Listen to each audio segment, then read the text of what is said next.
जब बिन मौसम बारिश होती है तो कपल्स के लिए रोमांटिक सीजन हो जाता है, लेकिन वही बारिश किसी किसान की फसल बर्बादी की वजह बन जाती है।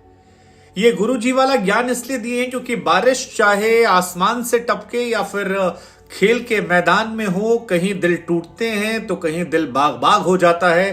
किसी के यहां आंसू बहते हैं तो किसी को कुदरत का निजाम याद आता है। अफगानिस्तान की हार की चर्चे बहुत ज्यादा है। मैं बार बार कह रहा हूं कि इस हार को पचा पाना अफगानिस्तान समेत क्रिकेट प्रेमियों के लिए थोड़ा सा मुश्किल है, क्योंकि जो कुछ ऑस्ट्रेलिया ने किया वैसा क्रिकेट के मैदान पर विरले देखने को मिलता है। कहीं हजारों मैचेस में एक मैच ऐसा होता है, और अगर वसीम अकरम से लेकर मोहम्मद कैफ और इरफान पठान से लेकर जवागल श्रीनाथ, सचिन तेंदुलकर, वीरेंद्र सहवाग, शाहिद अफरीदी, शोएब अख्तर या दुनिया के सारे बड़े क्रिकेटर कहें कि यार ऐसा ना हमने कभी देखा था, ना हमारे साथ हुआ था और ना भविष्य में कहीं उम्मीद नजर आती है, तो फिर ये कुछ स्पेशल था।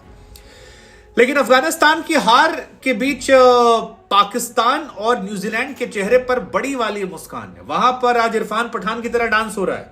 हाँ, न्यूजीलैंड वाले वाका वाका कर रहे हैं तो पाकिस्तान वाले दिल दिल पाकिस्तान कर रहे हैं और जबरदस्त तरीके से झूम रहे हैं, क्योंकि अगर आज अफगानिस्तान जीत जाती तो अफगानिस्तान सेमीफाइनल पहुंचने की प्रबल दावेदार हो जाती और इन दोनों का थैंक यू होता। लेकिन अब कुदरत का निजाम। कई बार होता है ना कि कुछ कहते कहते कहते कहते चीजें लग जाती हैं, और शायद कुदरत के निजाम वाली कहानी जो है वो लगती जा रही है, क्योंकि पाकिस्तान के लिए राहें धीरे धीरे धीरे बनती जा रही है। फिलहाल अगर आप पॉइंट टेबल पर नजर डालेंगे सो इंडिया 16 पॉइंट के साथ अनमैचेबल है, वो आराम से ठाट पे बैठे हैं। South Africa Australia number 2 number 3 की लड़ाई में लड़ेंगे। अफ्रीका अगर अपना लास्ट मैच जीतती है अफगानिस्तान से तो वो नंबर 2 रहेगी, अगर हार जाती है तो ऑस्ट्रेलिया नंबर 2 हो जाएगी और साउथ अफ्रीका 3 आ जाएगी। लेकिन 4 नंबर की लड़ाई जो है वो दिख तो रही 3 टीमों के बीच में है, लेकिन रह गई है 2 के बीच में। 2 क्यों? क्योंकि पाकिस्तान और न्यूजीलैंड पॉजिटिव रन रेट में है और अफगानिस्तान का रन रेट नेगेटिव में है। 8 मैच 4 जीते 4 हारे। हालांकि आज वो जीतना डिजर्व करते थे, लेकिन अब क्या कर सकते हैं। मतलब उनके सपनों के बीच, उनके बदले के बीच, उनकी तमन्नाओं के बीच मैक्स वॉल जो है वो आ गई और इस वॉल को वो तोड़ नहीं पाए। मतलब पैट कमिंस भी कह रहे हैं रिडिकुलस है, शहीदी भी कह रहे हैं कि पेनफुल है। हालांकि मेरे लिए इस वर्ल्ड कप की सबसे टॉप स्टोरी अफगानिस्तान ही थी, लेकिन मैंने ये भी कहा था अफगानिस्तान की टीम जो है वो आपको अगले वर्ल्ड कप में रुलाएगी, क्योंकि यही खिलाड़ी जो 21, 22, 23, 24 साल के हैं या 27 साल के हैं, जब ये अपनी पीक उम्र पर आएंगे तो ये आपको ज्यादा परेशान करेंगे, और उससे ज्यादा ये टीम आपको T20 में परेशान करती नजर आएगी, क्योंकि इस टीम के अंदर वो पोटेंशियल है। कुछ गलतियां इन्होंने की थी। आज फारूकी को खिलाना चाहिए था, नूर अहमद की जगह आज नहीं बनती थी वानखेड़े में।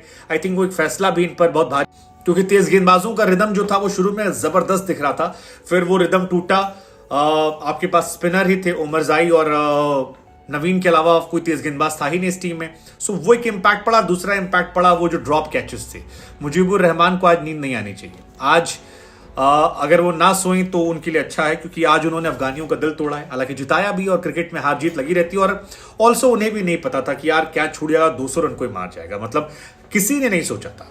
हम सब ये मान के बैठे थे कि यार मैक्सवेल मारेंगे 100-150 ओवर मारेंगे, फिर एक गलत शॉट मारेंगे, कोई कैच पकड़ लेगा, बाकी 2 विकेट फुस फुस फुस आउट हो जाएंगे और अफगानिस्तान जीत जाएगी। लेकिन कुदरत का निजाम का खेल जो वो यहां देखने को मिला, और अफगानिस्तान के लिए माहौल नहीं बना, पाकिस्तान के लिए बन गया।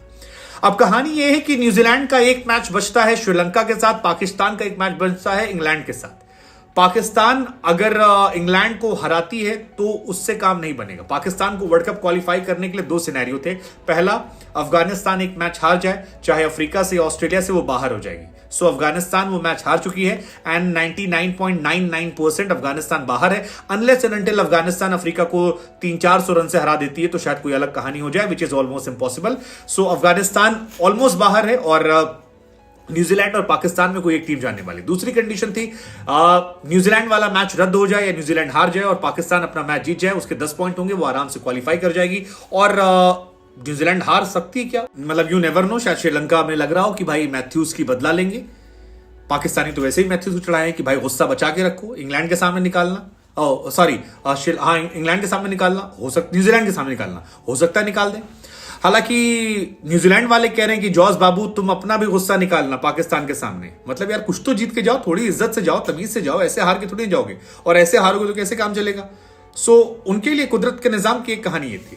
लेकिन अगर दोनों जीत जाते हैं, मतलब इंग्लैंड को पाकिस्तान हराती है, श्रीलंका को न्यूजीलैंड हराती है, सो यहां पर कुदरत के निजाम का खेल शुरू होता है। और वो कहानी ये है कि पाकिस्तान को न सिर्फ हराना होगा इंग्लैंड को, बल्कि ये मेक श्योर करना होगा कि उससे पहले जो न्यूजीलैंड का श्रीलंका से मैच है उसमें श्रीलंका के जितने रनों से हार हुई है, अगर वो हार जाती है न्यूजीलैंड, तो न्यूजीलैंड बाहर है। लेकिन अगर न्यूजीलैंड जीत रही है तो जितने रनों से न्यूजीलैंड जीती है उसमें 130 रन और ऐड करके पाकिस्तान जीत जाए, विच इज टफ। कुदरत का निजाम इतना इजी नहीं है क्योंकि 130 काफी ज्यादा होते हैं। और अगर श्रीलंका ठीक ठाक हारी, जिस हिसाब से वो खराब खेल रही थी या उनकी बॉलिंग जितनी खराब है, तो चांसेस कम है।